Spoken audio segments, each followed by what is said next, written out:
Indian army situation right now, এরা সিনেমাতে পুরাই হিরো, তার রিয়েল লাইফে বিড়াল। কি দরকার ছিল এমন টাইমে পিকচার তোলার? Hello everyone, welcome to another episode of funny facts. This Solomon. বেশ কিছু মজার মিম ভিডিও দেখতে পাবেন এই ভিডিওতে, যেগুলো হবে দুর্দান্ত মজার। বিশেষ করে ভারতীয় সেনাদের বাংলাদেশের কাছে পা ধরে মাপ চাওয়ার ব্যাপারটা দুর্দান্ত ছিল। চলেন কথা না বাড়িয়ে একসাথে এনজয় করি। दुनिया में भारत के लोग कहीं पर भी जाते हैं, कहीं पर भी दुनिया में आप चले जाओ, पूछेंगे मोदी के भारत से आते हो ना। আচ্ছা, দুনিয়ার যেখানে ভারতের লোক যাক না কেন, আপনি যেখানে যান না কেন, জিজ্ঞেস করবে মোদির ভারত থেকে এসেছেন। ওকে, अच्छा Wake up to reality. Congress India Pakistan India Modi गांधू। ভাই মানিজ্যতা রাখলো না, মোদির নাম শুনে নাই বলতেছে মোদি গান্ডু।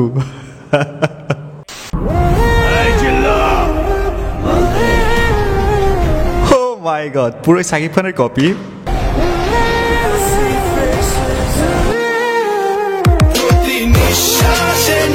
গরিবের সাকিব খানও বলতে পারেন।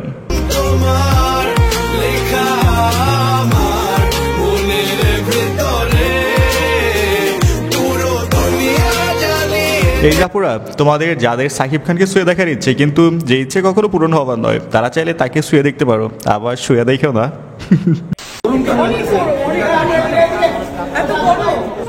খুব কষ্ট জীবন আছে না, শোনা গো আমার। আপু এই ড্রেসটার দাম নাকি 5 লাখ টাকা। আপনি বরবাদ দেখছেন? আপনি বরবাদ দেখছেন? 6 লাখের উপরে। আচ্ছা, এই ড্রেসটার দাম হচ্ছে 6 লাখের উপরে। বাংলাদেশের চ্যাটার আম্বানি, উপসিট চাটা আম্বানি। 6 লাখের উপরে আমার চ্যাটার মাল। ভাই একটা ড্রেসের দাম 6 লাখ হতেই পারে। ওই দিন দেখলাম ফার্মিগেটে নাকি জামা কাপড় রেন্টে পাওয়া যায়, হয় ওখানের প্রোডাক্ট হইবে, তা না হইলে গুলিস্তানের যে এক্সপোর্ট কালেকশন আছে না, $1000 প্রোডাক্ট 200 টাকায় পাওয়া যায়, সেখান থেকে নিয়ে আসছে।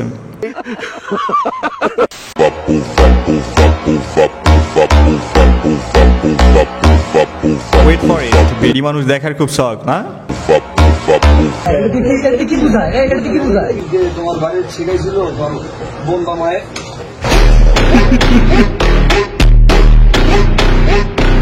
বেডি মানুষের পিছন দেখতে খুব মজা লাগে না? এইবার গরম ডিম দিয়া নিজের পাশায় ফুলাই দিবেন, তারপর দিনরাত 24 ঘন্টা নিজেরটা দেখো, অন্যটা দেখার আর সুযোগ থাকবে না। What you say? You fucked me. You told me.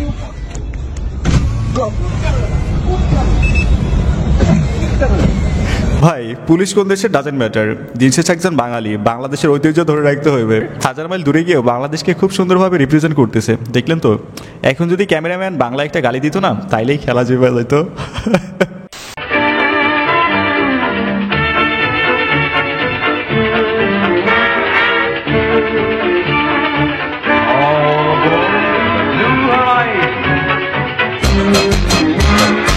ভাই রিভেঞ্জ অফ দ্য নেচার বলতে একটা কথা আছে না, বছরের পর বছর আমাদের বর্ডারের ভিতর ঢুইকা আমাদের উপর অত্যাচার করে গেছে। এখন যুগ পাল্টে গেছে, সবে শুরু হয়েছে পা ধরা, এখন অনেক কিছু ধরা বাকি আছে, অনেক খেলা বাকি আছে। বর্ডারে এসে দাদাগিরি বন্ধ না করতে পারলে কপালে বহুত দুর্ভোগ আছে। পাকিস্তানের সীমান্তে যেমন মার খায়, চীনের সীমান্তে যেমন মার খায়, ঠিক তেমনই কিছুদিন পর বাংলাদেশ সীমান্তে মার খেবে। এখনই তো শুরু হয়েছে। This is new Bangladesh.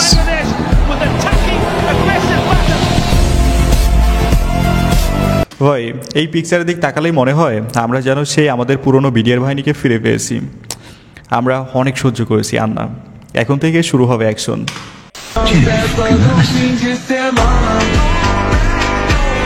India right now. না, ইন্ডিয়ার চলচ্চিত্র জগৎ আবার গরম হতে যাচ্ছে। প্রত্যেকটা দেশের গ্যাঞ্জামের সাথে একটা করে ভিডিও বানাইবে, না মানে মুভি করবে। এরা বাস্তবে প্রতিশোধ নিতে পারুক আর নাই পারুক, কিন্তু মাগার মুভিতে সেই লেভেলের প্রতিশোধ নিয়ে নেয়, মানে একাই একটা দেশকে ধ্বংস করে ফেলে। যে আপনার বিএসএফ আমাদের বিজিবির পা ধরে মাপ চাবে, এই আচ্ছা আচ্ছা, এই প্রথম হকার চুপ করে আছে। এটা কখনো স্বপ্ন দেখেছেন বলেন? দেখেন নাই, দেখতে হচ্ছে, আরো অনেক কিছু দেখবেন। আপনার মানসিকতাটা দেখুন। ভাই হকার প্রথমে চুপ করে ভাবছে এই প্রশ্নের উত্তর কি দেওয়া যায়, তারপরে কোনো উত্তর খুঁজে না পেয়ে মানসিকতার সমস্যা বানাই দিচ্ছে। ভাই গলাবাজি করে আর কতদিন বলেন? গলার জোর আস্তে আস্তে কমে আসতেছে, কিছুদিন পরে আহার গলা দিয়ে সাউন্ড বেরোবে না, দেখেন। লোকে ভাবে একটু উন্নতি করবে। না না, আমি গুলি করি না। আচ্ছা, পায়ে ধরার সাথে উন্নতির কি সম্পর্ক বুঝলাম না। যাই হোক, এদের পায়ে ধরা ভিডিওটা দেখা লজ্জায় প্যান ভিজে গেছে। সারা জীবন আমাদের উপর অত্যাচার করছে, এখন এসে পায়ে ধরতেছে। জিনিসটা উল্টো না? অবশ্যই কাকে কি বলি, এদের লজ্জা থাকলে আবার হকারি করতে পারে।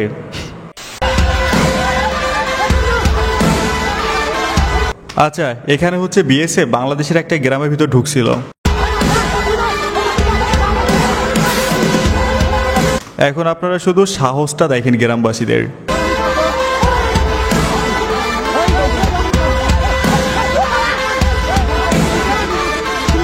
তারাই দিতেছে ওদেরকে।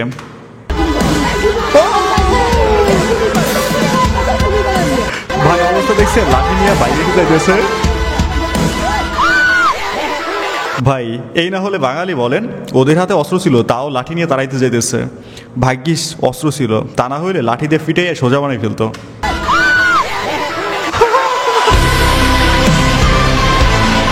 ভাইরে ভাই, ভিডিও দেখে যা মনে হইলো না, শুধু হাতে অস্ত্র ছিল দেখা, তা না হইলে যেই পা দিয়া বর্ডারের এই পাশে আসছে এই পা দিয়া আর ওই পারে যাইতে পারতো না, অ্যাম্বুলেন্সে ভাড়া করে নিয়ে যাওয়া লাগতো।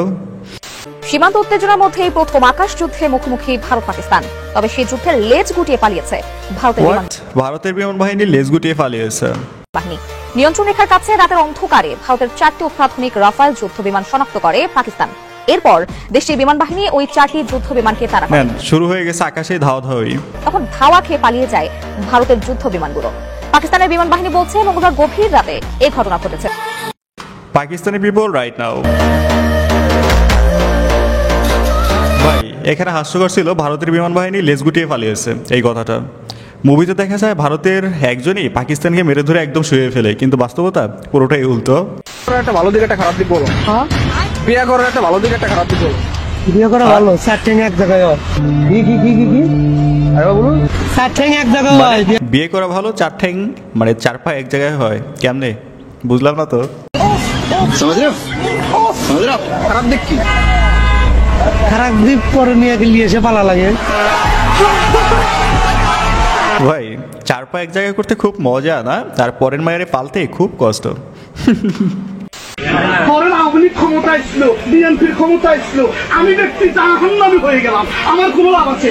আর বিএনপিও ক্ষমতা ছিল না, আমিও ক্ষমতা ছিলাম না, কিন্তু আমি আল্লাহর পক্ষে কোরআনের পক্ষে থাকার কারণে আমি যাকে ভোট দিচ্ছি সে ক্ষমতায় না আসুক, কিন্তু আমি জান্নাতি। তাহলে লাভ কোনটা? আমারটা। তাহলে সরকার ক্ষমতা আসুক বা না আসুক, আমি যদি জান্নাতি হই এটাই আমার লাভ। অতএব আপনারা আমাদেরকে নেন, এখানে জান্নাতের টিকিট বিক্রি করা হইতেছে, চাইলে আপনি একটা ফর্ম পূরণ করতে পারেন। এনারা বুঝে গেছে বাঙালি নিজের স্বার্থ ছাড়া এক পাও হাঁটে না। এইবার চোখে আঙুল দিয়ে স্বার্থ দেখাই দিল, ভোট না দিয়া যাইবা কোথায়। আসেন এবার আমরা দেশের বর্তমান রাজনৈতিক পরিস্থিতি নিয়ে একটা মিম ভিডিও দেখি, যেটা পুরোটাই আমাদের দেশের সাথে মিলে গেছে। জামাত এনসিপি হচ্ছে লুকানো, ক্ষমতা সরিয়ে ফেললো, পড়ে গেল। জামাত আর হচ্ছে এনসিপি। ভাই কেন জানি আমার মনে হয় শেষটা এমনই হতে পারে। গাইস এখানে বলে দেই, আপনাদের অনেকেরই মাঝে কোশ্চেন জাগতে পারে, আমার পিছনে পেইকা লেখা একটা বোর্ডে এইটা কেন? পেইকাটা আসলে কি? যারা জানেন না তাদের বলে দেয়, পেইকা হচ্ছে অনলাইনে জালিয়াতি প্রতিরোধের জন্য একটা নতুন পেমেন্ট সিস্টেম, যেটা আমাদের কোম্পানি। আচ্ছা, এই বিষয়ে যদি আপনার জানার আগ্রহ থাকে এটা কীভাবে কাজ করে বা কাদের জন্য কীভাবে জালিয়াতি প্রতিরোধ করে, তাহলে ডেসক্রিপশনে দেওয়া একটা ভিডিও লিঙ্ক আছে, তো ওটা দেখুন, বিস্তারিত সব কিছু জানতে পারবেন। সো মূল ভিডিওতে চলুন আবার ফিরে যাই। উনি আমাকে বলে যে গাজা কি এভাবে ডলে নাকি এভাবে ডলে। এই পদলোক না করলে পরীক্ষা বাতিল করে দেব আমরা। আমাদের ছিল না, আমরা ছাত্র দল। আমাকে একদিন এই ঘাড়ে এখানে মারছে, আমি 3 দিন জ্বরে উঠতে পারি না। আরে সোনা গামার, মেয়েদেরকে মানে ব্যাড টাচ তো করেই। When a teacher become a fan of Imran Hasbi, সাথে ছেলেদের এই যে চুলের এটা ধরে এইখানে মারে এবং তিনি অনেক অশ্লীল কথা বলে ক্লাসের ভিতরে। আমি কোথায় ঘুমাবো আজকে? না মানে আপনি তো আজকে বাংলা পড়ে তো, এবং ছেলে এবং মেয়েদের দুজনকে পড়ে তো, সে প্রত্যেক মানে তাদের স্টুডেন্টের মধ্যে একজন মেয়ের সাথে সে প্রেম করছে, তার মার সাথে প্রেম পরে গিয়ে করছে, এবং জঘন্য মেয়ের সাথে প্রেম করছে, মেয়ের মার সাথেও প্রেম করছে। কর্মকাণ্ড আমাদের সাথে মেয়েদের সাথে করতেছে আমাদের এবং সেই ঈদের পর আমাদের এই ক্যাম্পাসে জয়েন করছে এবং প্রত্যেকটা কথা মধ্যে সে হাদিসের কথা বলে। সে কোনোদিনও আচ্ছা হাদিসে কথা বললো দোষ। প্রত্যেকটা মেয়ে বলছে কোনোদিন হাদিসের কথা বলে না, কিন্তু আজকে সে এখানে সে হাদিসের কথা বলছে। আচ্ছা এই পদত্যাগ যদি না করে তাহলে কি করবে? ভাই আমি একটা জিনিস চিন্তা করতেছি, একটা মানুষ এত এক্সপার্ট কেমনে হয়, সব দিকে এক্সপার্ট। ভাই এদের কথা যদি সত্যি হয় না, তাহলে ইনার মাঝে সব ধরনের গুণ আছে, না মানে নেগেটিভ। ওদের কথা অনুযায়ী শিক্ষকের কিছু দোষ আছে, আবার ওদের যে সব কথা সত্য ঠিক তাও না। তবে একটা জিনিস সত্য, এরাই ফিউচারে ঢাকা কলেজে ভর্তি হইবে আর চান্স না পেলে সিটি কলেজে ভর্তি হইবে। ভাই future Dhaka college vs city কলেজের স্টুডেন্ট, না মানে এদের ভবিষ্যৎ আমি ওইদিকেই দেখতেছি।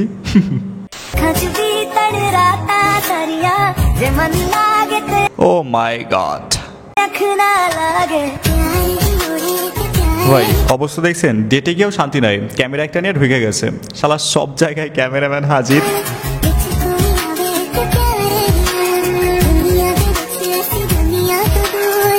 অবস্থা দেখছেন কই থেকে কই নিয়ে আসছে। হাতে যদি থাকে স্যামসাং S24 আলট্রা, 1000 মিটারের মধ্যেও ফাজলামো করে রক্ষা নাই, কট খেয়ে যাবেন। দুজন এই জায়গায় দুই বন্ধু দুজন দুজনকে সরি বলে আজকে আমরা এরপর থেকে আমাকে ওয়াদা দিতে হবে দুজনে যে আমরা এই টপিক নিয়ে আর কথা বলবো না, আর তোমাদের যত লাইভ আছে সব তোমরা ডিলিট করে দাও। আমার মনে হয় দুজন এখন বন্ধুত্বটা আস্তে আস্তে ঠিক হয়ে যাবে, আমি বিশ্বাস করি এটা পরবর্তীতে ঠিক হয়ে যাবে। আপাতত তোমরা একটু আলাদা থাকো কিছুদিন, দেখো দুজন দুজনকে ভালোবাসো, কতটুকু মিস করো। কারণ এখন দেখো ভাই এমন একটা মীমাংসা এই মুহূর্তে প্রয়োজন ছিল। ডোনাল্ড ট্রাম্প তো সামলাইতে পারতেছে না, এখানে আমাদের হাউনা আঙ্কেলের ভাতিজা তেলবাস আফ্রিদিকে প্রয়োজন ছিল, তাইলে হয়তো মিটমাট করে দিতে পারতো। আচ্ছা চা বিস্কিট খাওয়ার আগে গলা ভিজিয়ে নেওয়া একটু স্বাস্থ্যের জন্য ভালো। মামা আমার মানব সেবায় নিয়োজিত।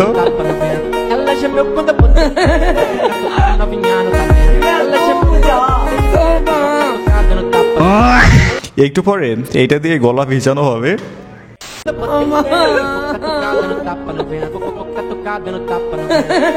সো ক্রিয়েটিভ বলতে হবে ভাই, বুদ্ধিটা দুর্দান্ত। তিরিং বিরিং করার কোনো জায়গা নাই, এইবার সোজা বাসায় যাও।